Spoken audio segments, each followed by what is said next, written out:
কাল পর্যন্ত এই গ্রাম প্রচণ্ড খুশিতে ছিল, কিন্তু হঠাৎ করে এই গ্রামের সুখের ওপরে কারোর নজর পড়ে। একই রাতে গ্রামের 10টা লোক মারা যায়, আর তাও এই রকম ভয়ঙ্কর অবস্থায় যে মরার পরও সবার চোখ খোলা ছিল আর তাদের চেহারায় ভয়ের ভাব ছিল। এটা দেখে গ্রামবাসীরা ভয়ের চোটে থর থর কাঁপতে শুরু করে। মাধবপুরের ওপরে কালো মেঘের ছায়া ঘুরে বেড়াচ্ছে। এই সবার মৃত্যু কালো জাদুর জন্যই হয়েছে। পণ্ডিত মশাইয়ের এই কথা শোনা মাত্রই গ্রামের লোকেদের মনে একটা ভয়ের সাপ আসে। সবাই ভয়ের চোটে কাঁপতে শুরু করে। পণ্ডিত মশাই, এই লাশগুলো তো পাথরের মতন হয়ে গেছে যে। শাস্ত্রে লেখা আছে, কালো জাদুতে যারা মরে যায় সেই লাশগুলো হয় অনেক ভারী হয়ে যায় কিংবা অনেক হালকা হয়ে যায়। কখনো কখনো ওই লাশগুলো নিজেরাই নড়তে শুরু করে দেয়, আর তার মধ্যে থেকে ভয়ঙ্কর আওয়াজও বেরিয়ে আসতে থাকে। পণ্ডিত মশাইয়ের এই শব্দ মুখ থেকে বেরোনো মাত্রই লাশ একেবারে নিজেই নড়তে শুরু করে, আর তার মধ্যে থেকে এরকম ভয়ঙ্কর আওয়াজ বেরিয়ে আসে যেন কোনো আত্মা চিৎকার করছে। এটা শোনা মাত্রই পণ্ডিত মশাই আর গ্রামের সমস্ত লোকেরা ভয়ের চোটে ওখান থেকে পালাতে শুরু করে। গ্রামের লোকেরা ভয়ের চোটে থর থর কাঁপতে কাঁপতে প্রধান মশাইয়ের বাড়িতে পৌঁছান। প্রধান মশাই, আমাদের রক্ষা করুন, গ্রামে কোনো ভয়ঙ্কর কালো জাদু চালাচ্ছে।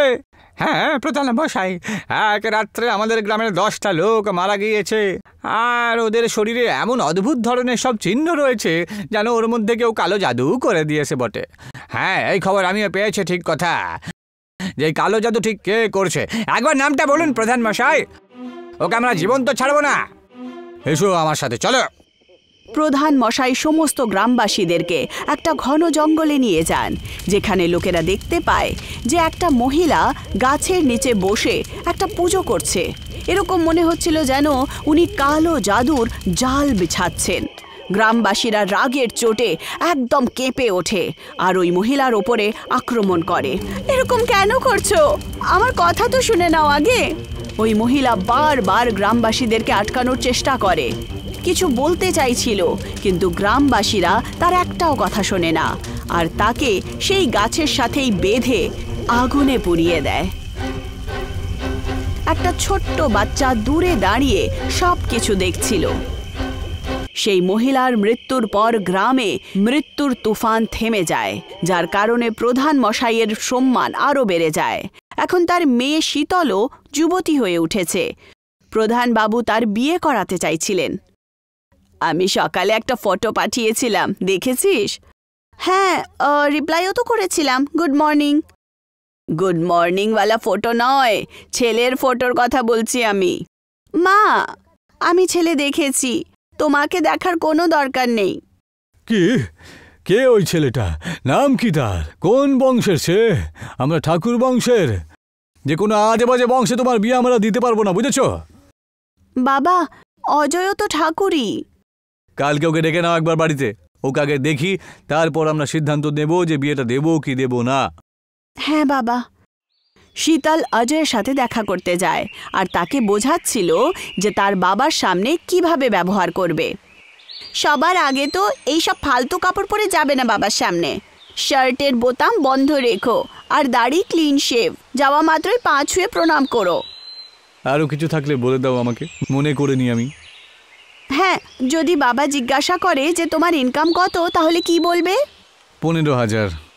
এর বেশি স্যালারি তো আমার বাবা চাকরকে দেন। তাহলে তাকেই বিয়ে করে নাও তুমি। সেম কাজ নয় না, আমি ঠাকুর আর সে সিনহা, পুরো একটা লেটারের তফাৎ।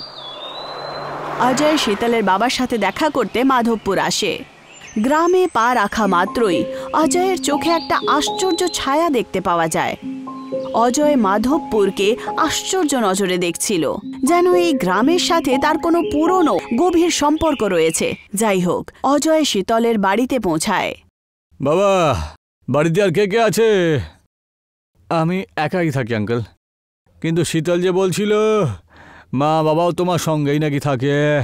হ্যাঁ হ্যাঁ থাকে, কিন্তু এখন অন্য কোনো কাজে দিল্লিতে গেছে আর কি। অজয় প্রধান বাবুকে নিজের ব্যাপারে সবকিছু বলে, কিন্তু এরকম মনে হচ্ছিল যেন সে কিছু একটা লুকোচ্ছিল। যাই হোক, শীতলের ফ্যামিলি অজয়কে পছন্দ করে নেয় আর বিয়ের কথা পাকা হয়ে যায়। আজ শীতল আর অজয়ের বিয়ে। শীতলের কাকু বিয়েতে উপস্থিত হওয়ার জন্য বেরোন। তখনই পাশের রুম থেকে অজয়ের চিৎকার শোনা যায়, কাকা, আমাকে রক্ষা করুন, বাঁচান, কেউ আছেন? অজয়ের এই ভয়ঙ্কর চিৎকার শোনা মাত্রই কাকুর মনে একটা ভয় চলে আসে। অজয়, তুই নিচে রয়েছিস? তাহলে পাশের ঘর থেকে কে আওয়াজ করছে? হতে পারে কেউ হয়তো উপরে এসছে কোনো কাজ করতে। এটা ভেবে কাকু রুমের ভেতরে যাওয়া মাত্রই দেখেন যে কোনায় অজয় ভয়ের চোটে বসে আছে। কি হয়েছে খোকা? আপনার পেছনে কেউ দাঁড়িয়ে রয়েছে, ওই দেখুন। কাকু দেখতে পান যে অজয় দেয়ালে সাপের মতো চলছে আর ওনার দিকেই আসছে। কাকুর মনে ভয়ের তুফান উঠে যায়। অজয় তো ওখানে রয়েছে, তাহলে তুমি আবার কে?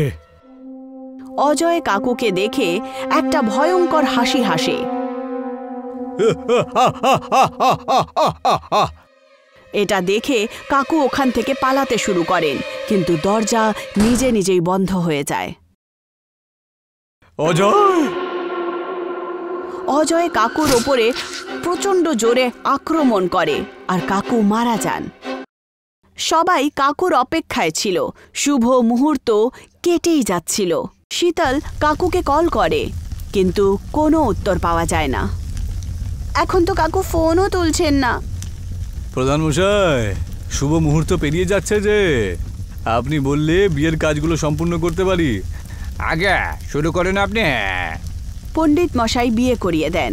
বিয়ে শেষ হওয়া মাত্রই বাড়ির চাকর দৌড়তে দৌড়তে আসে। সাহেব, উমেশ কাকা বাড়িতে মরে পড়ে রয়েছে তো। ওখানে গিয়ে দেখতে পান যে উমেশের লাশ পড়ে আছে। তার চোখ খোলা আর চেহারা খুবই ভয়ঙ্কর দেখতে। মরার পরেও চোখ দুটো খোলা রয়েছে। মুখটা তো একবার দেখো, কিরকম ভয়ঙ্কর দেখতে লাগছে ওকে একবার।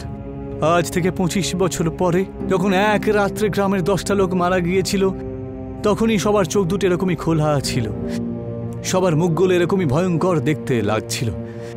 কেউ কালো জাদু করে একে মেরে দিয়েছে। এটা শোনা মাত্রই গ্রামের লোকেরা ভয় পেয়ে ওঠে।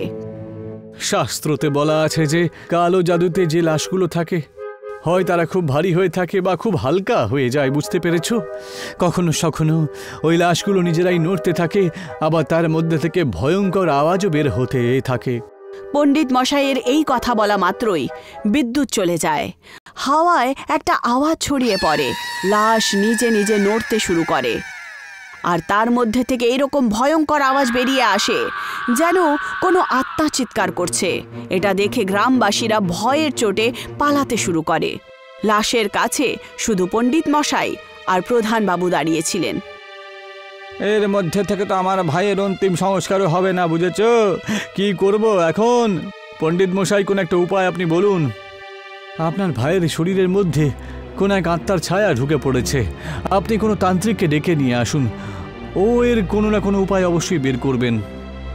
প্রধান মশাই পণ্ডিত মশাইয়ের সাথে তান্ত্রিককে খুঁজতে বেরিয়ে পড়েন। লাশের কাছে কেউ ছিল না। লাশ ওখানে একাই পড়েছিল আর তার মধ্যে থেকে আশ্চর্য রকম ভয়ঙ্কর আওয়াজ বেরোচ্ছিল।